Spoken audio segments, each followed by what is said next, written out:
Welcome back to another episode of the SwimSwam Breakdown. I am your host, Coleman Hodges, joined by Sophie Kaufman and the Dirty Double himself, NC2A champion Brendan Burns.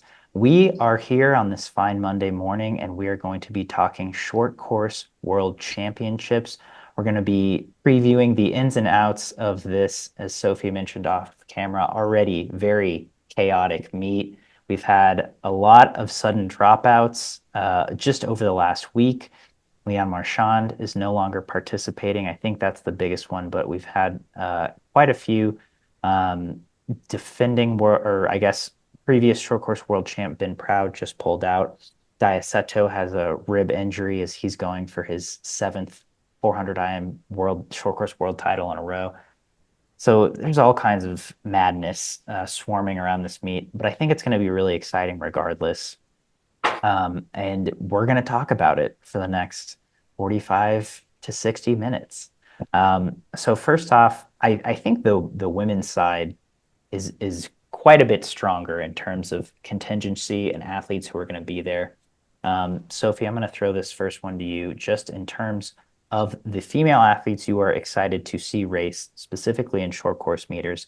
Who is topping your list? Yeah, I mean, I think it has to be like Kate Douglas and Gretchen Walsh. Like that feels like a very boring answer, but like I feel like they do have to be top of the list. I mean, I agree that in terms of like the big names who are going to be at this meet, the women's side certainly has a lot more like visibility on that front, especially because you've had, Reagan Smith, Kate Douglas, and Gretchen Walsh kind of lighting it up already in short course meters this year and just like going so fast that it's now exciting to think of like, okay, this is a championship meet. Like, what have they kind of saved up throughout, the World Cup circuit, and then also Gretchen is doing NCAA's. So Brendan, throwing it to you. Females that you're particularly excited to see go at it in short course meters.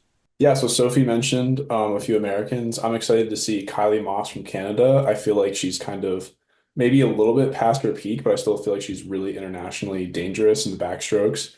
And also Lily King. I mean, she's not really known for doing short course recently. She had an amazing career at Indiana, but now she's really kind of sending it all in as she goes into the final year of her career, and I'm excited to see what she does. We know from Lily King, having spoken to it already, this was her last Olympics, or so she said. So Paris was it, but she's still going at it, still training at Indiana. I just saw her a few weeks ago there, throwing down some really solid times.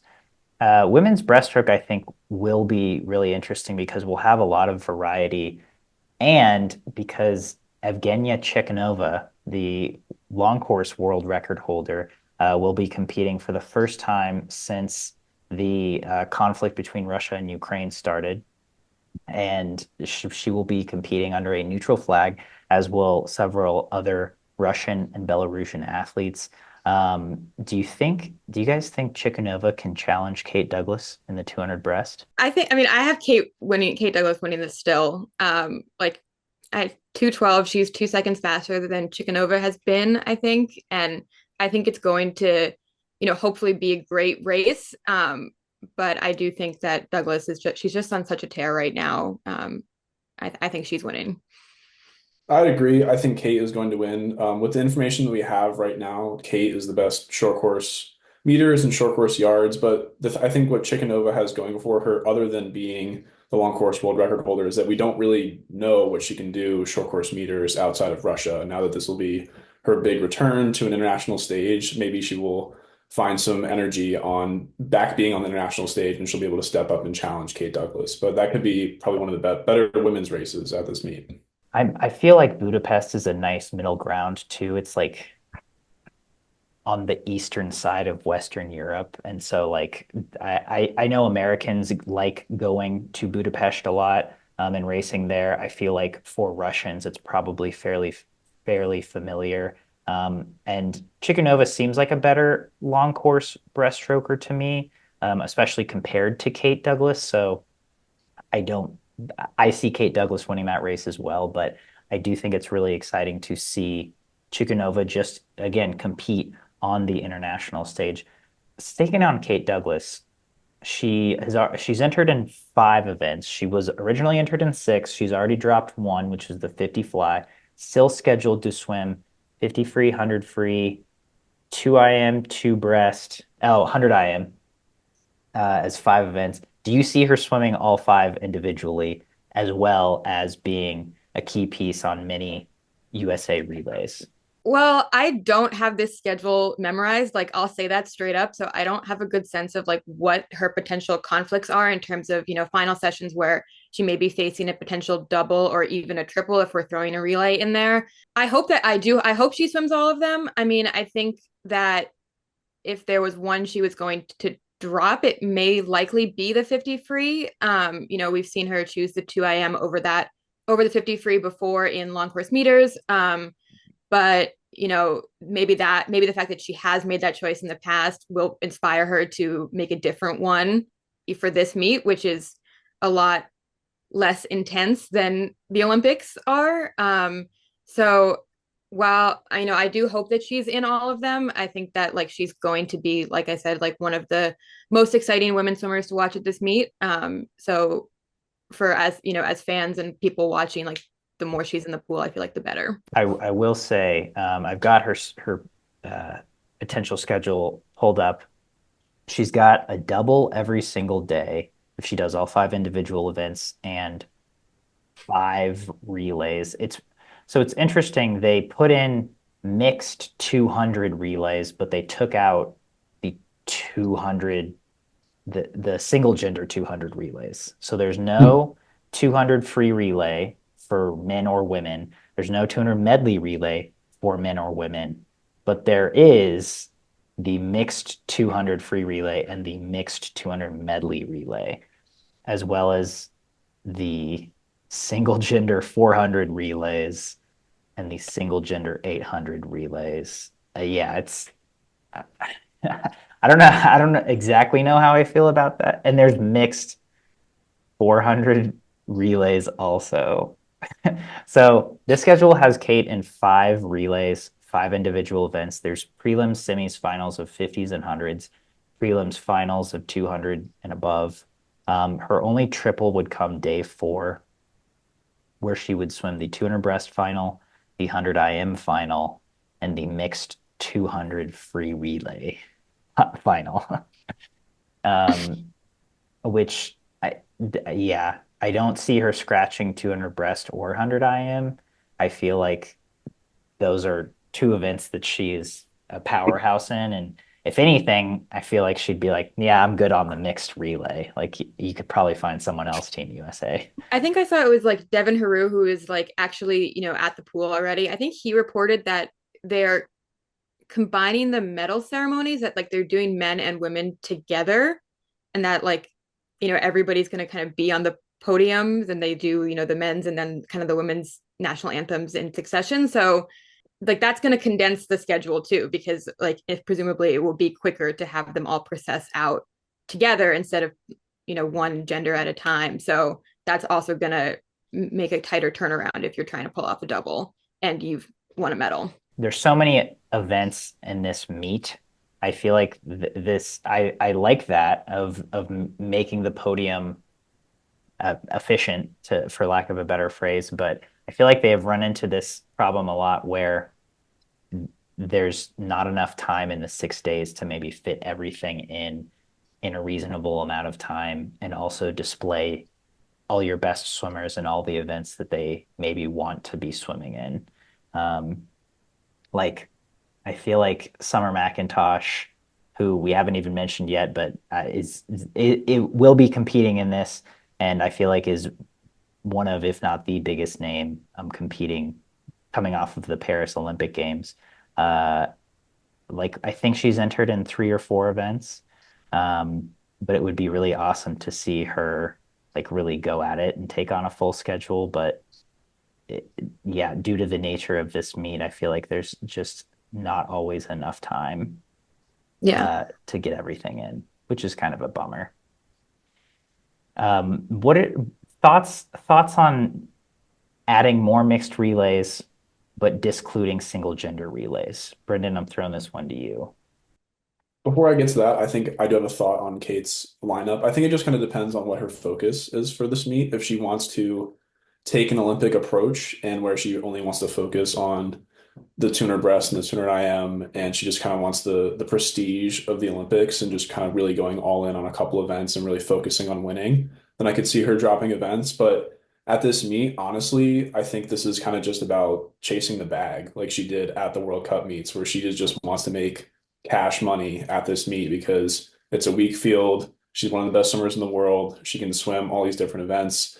And even if she does kind of spread herself thin and kind of takes on a grueling schedule, I think that she could be in the running for summer of the meet very, very easily. And she could also be on the women's relays for the United States are going to be very, very strong and they'll be able to get on the podium pretty easily. So I think with Kate, I think it just kind of depends on what she wants from this meet. So, go get the money. I think that's a really smart play for her. Couldn't I agree. I think for quite a few athletes going to this meet, it's a huge cash opportunity. People are upset that in this post-Olympic year, people are dropping out of this meet or had previously committed and then not going. But for the people who are going, it is a good financial opportunity, I think. Single gender relays versus mixed relays. Which would you rather see as a swim fan? As a swim fan, I mean, at this meet where it's already kind of shaping up to be less of a world championships than maybe even the Doha ones earlier this year. Let's just do some mixed relays and see what happens. These rosters are looking really, really thin. With the single gendered relays, there might be some traditional powerhouse countries, even like the United States on the men's side, where some of the relays really aren't performing to where we've kind of expected them to be. But when you do the mixed relays and you're only picking two of your best swimmers, the quality of the product is going to be a lot better. I like that point a lot. Hadn't even considered that, and I guess it does also favor, as you said, rosters with limited numbers. Who only have maybe a couple real superstars who are making finals or going to make a big relay impact. I'm looking at SwimSwam's world records for mixed short course meters, and like we don't even I say I keep the records. I'm in charge of SwimSwam's records. So this is all on me. But I only have 200 relays in here. So by the end of this meet, I will have to include 400 relays as well. So many mixed relays. So I think in short course, it also provides maybe a little bit more opportunity to switch up the lineups a little bit. I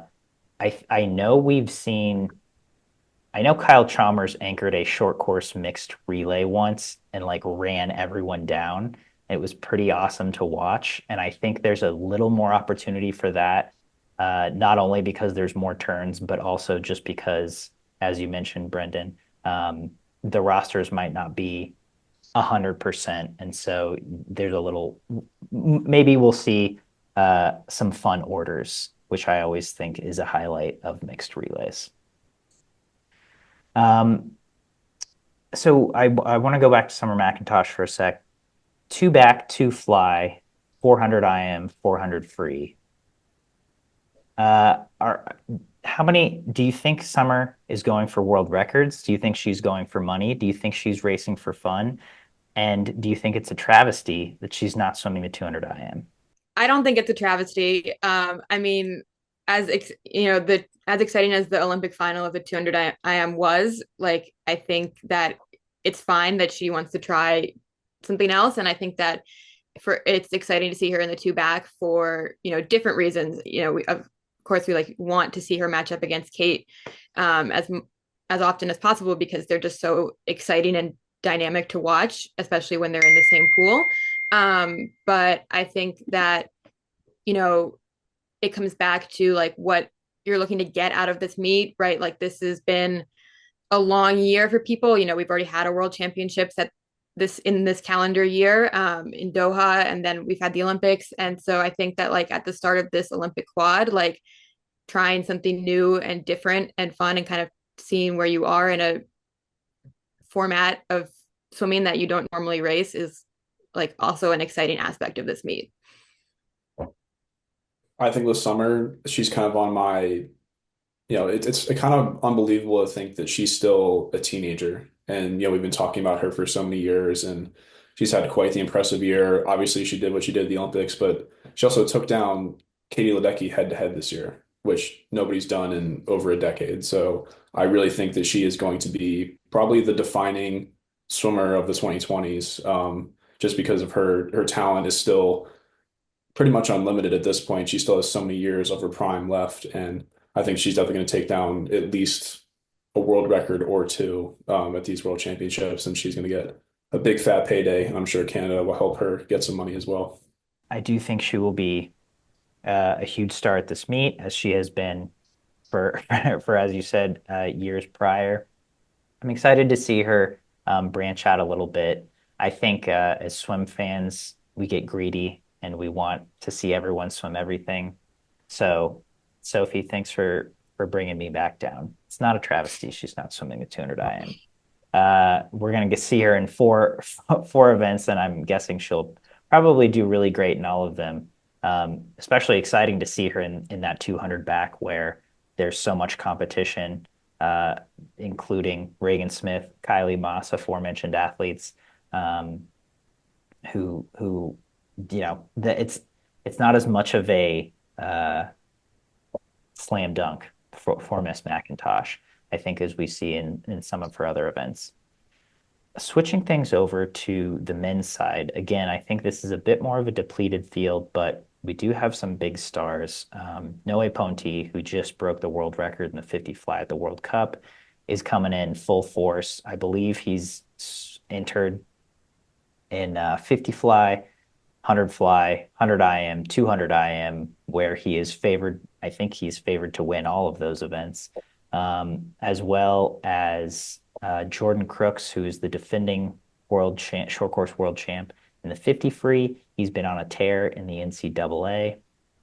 Um, those are two of my biggest athletes that I'm most excited to see, just because we've seen them do so well this season. Jordan has it's his senior year at Tennessee, and it looks like this is going to be his best year yet.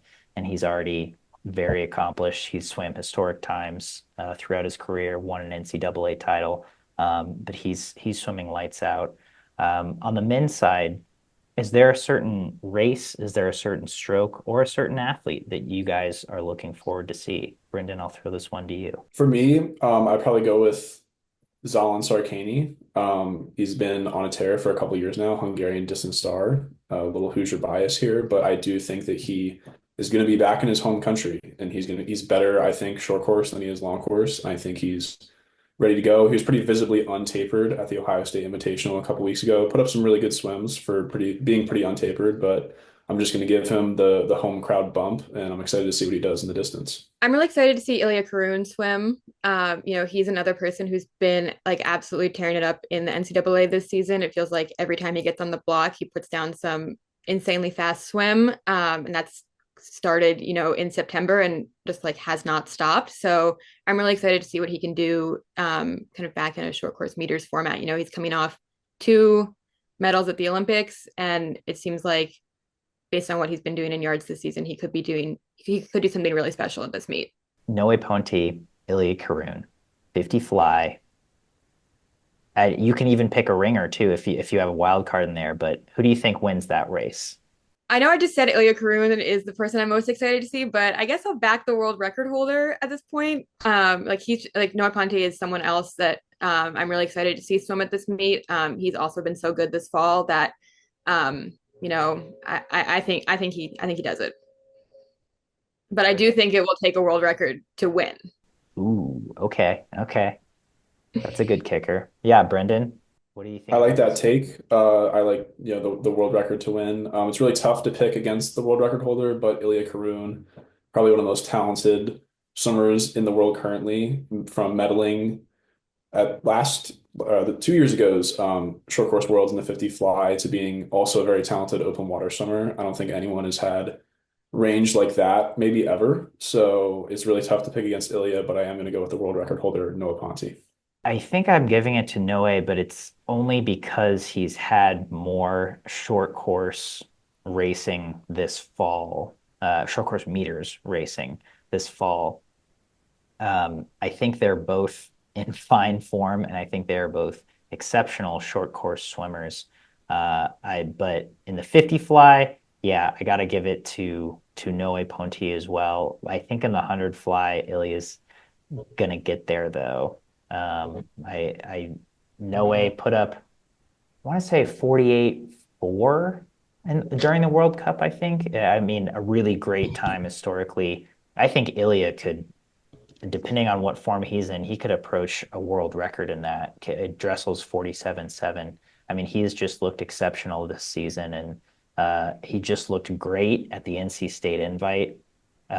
His coach, Herbie Boehm, is in Budapest. I know that because I just looked at his Instagram story. And so, yeah, I think Ilya is going to have a great meet. Um, let's break down a couple more races. I'm going to go first with the men's 100 free. We've got Jordan Crooks, who again has had a great season so far in yards.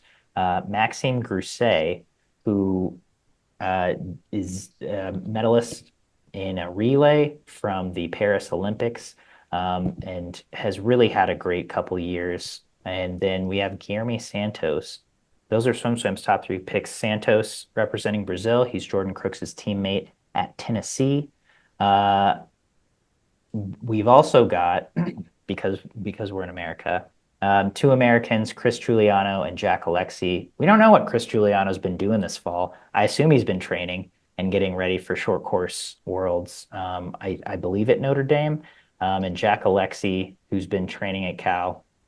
Two strong American sprinters in that event. Who are you guys picking to win gold in the men's 100 free? Sophie? I made those picks, so I'll back them. Those sound 100% right. Yeah. Yeah, I don't know. I think that this, you know, there are so many question marks at this meet, and particularly on the men's side. I think that's one of the things that makes this meet really exciting, is because this weird like kind of confluence of people who haven't done short course meters maybe ever, or swum it in 2 years, so it's kind of like the best times that they have are a little, it's like, whoa, I feel like they can go faster. And you've got NCAA swimmers who are taking the trip to swim in short course meters, and then you've got people who did the World Cup circuit, and so they're all kind of meeting in this weird way. And I think it's like a really exciting opportunity for people to kind of maybe get their name out there with a field that is missing so many of its biggest names. Like the men's 100 free final is a tough final to get into. And I'm excited to see some new faces in this final. For me, Sophie, I like your picks. The podium, very respectable. But as you mentioned, this final is really, really difficult to get into. And it's such a crapshoot in the sprints. I think I'm just going to take the X factor in this race. And I think nobody really knows what Chris Giuliano has been doing for the last couple of months. A lot of swirling stories out of Notre Dame, and now he's going to Texas. Has he been in South Bend? Has he been in Austin? Has he been elsewhere? But I do think that he probably found out about the situation in Notre Dame pretty early, and he prepared for that properly. And I think he's really kind of zeroing in on this meet to set up his second semester NCAA season. So I want to take my guy, Chris Giuliano. I like the X Factor pick. I would love to see Maxime Grousset get a gold medal on the international stage. I'm going with Jordan Crooks for the sprint sweep. I think he defends his title in the 50, and I think he gets it in the 100 as well, because he has been the top seed in this final before, but did not. I don't even think he ended up medaling in that 100 freestyle. But again, he's just looking so good this season. I like his chances, especially when we're talking short course, to get his hand on that wall first. So Yeah. I'm going with Jordan Yeah. Crooks, but like you said, it's going to be a great race. In Melbourne, he had his fastest swims in the semifinals for both the 50 and the 100 free. So I think, if he turns that around and has his fastest swim in the final, it'll be really hard to get your hand on the wall in front of him. Yeah, we'll see. We'll see how the travel from Knoxville to Budapest goes for him. But That's I'm gonna back that horse for now. Let's go to some numbers games. Like I said earlier, Kate Douglas swimming 5 individual events, or at least slated to. Regan Smith, her BFF and American teammate, swimming 4 individual events: 50 back, 100 back, 200 back, and 100 fly, I believe. Uh, if I'm wrong on that, please correct me in the comments. I think those are her 4 events, though. Um, who do you think wins more individual gold medals at this meet? Regan Smith or Kate Douglas? I think it'll be Kate. I do think it'll be Kate. Regan could easily sweep the backstrokes, but she's got a tough test ahead of her in whichever fly event she's in. At the 100 fly, we saw her do really well at Olympic trials, and it's exciting to see her get to race this event on the international stage. But I think that um, either way in the 100, or if she's in the 200, I also can't remember. She'll either have Summer McIntosh or, a relatively deep 100 fly field, Gretchen Walsh certainly. And, Kate is also going to have to race against Gretchen in a couple of events. But I do think that, Kate's, I think, got her events on lock as well. So I'll pick Kate. Fair enough. Brendan?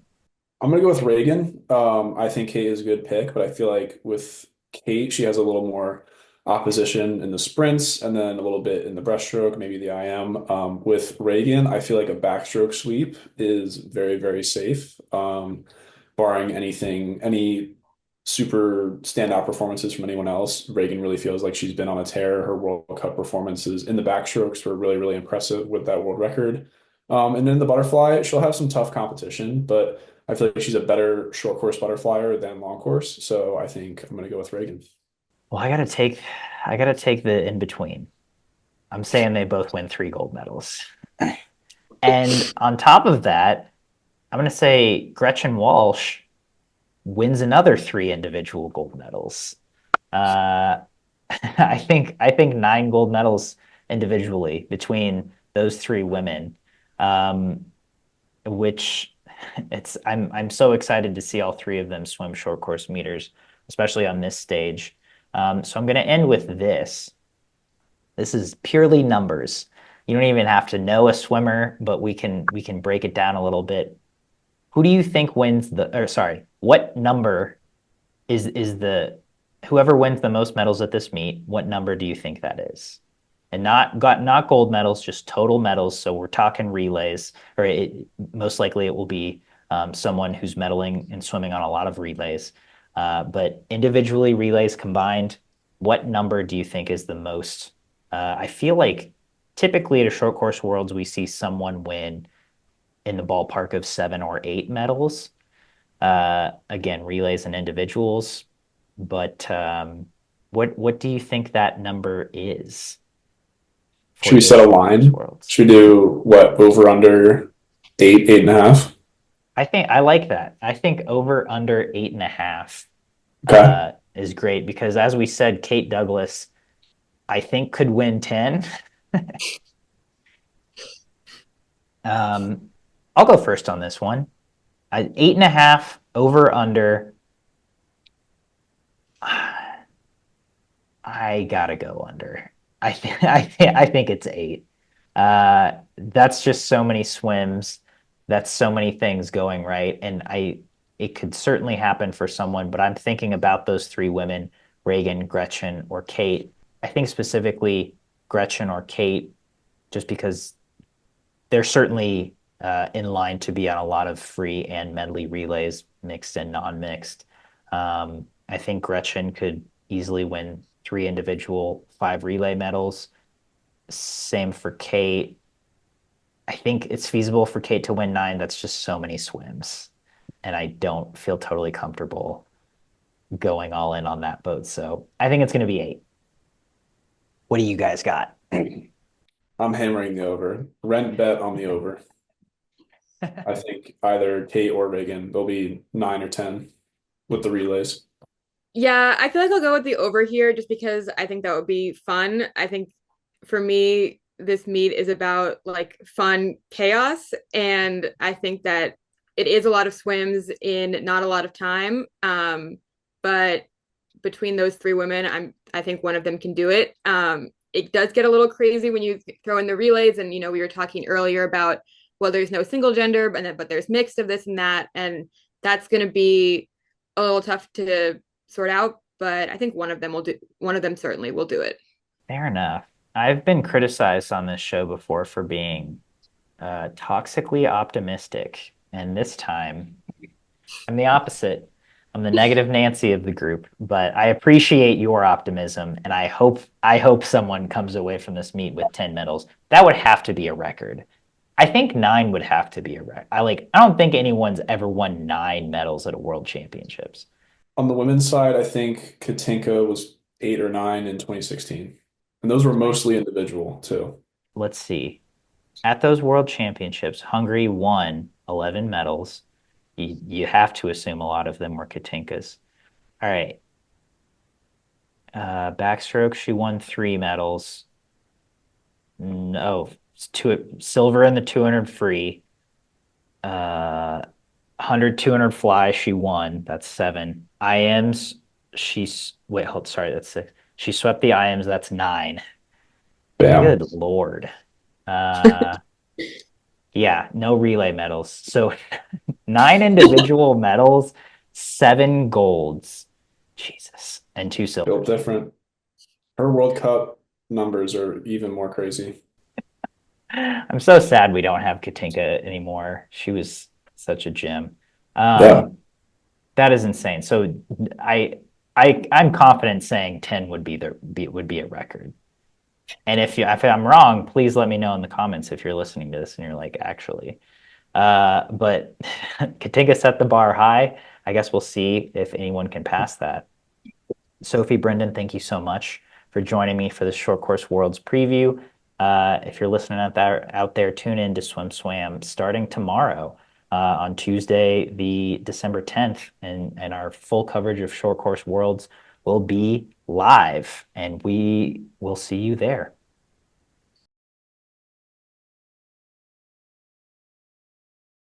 You've been listening to the SwimSwam podcast. Stay tuned for new episodes every week. You can take SwimSwam podcast on the go by subscribing on your favorite podcast platform. Look for links in the description below, and be sure to subscribe to our YouTube channel for more videos as well.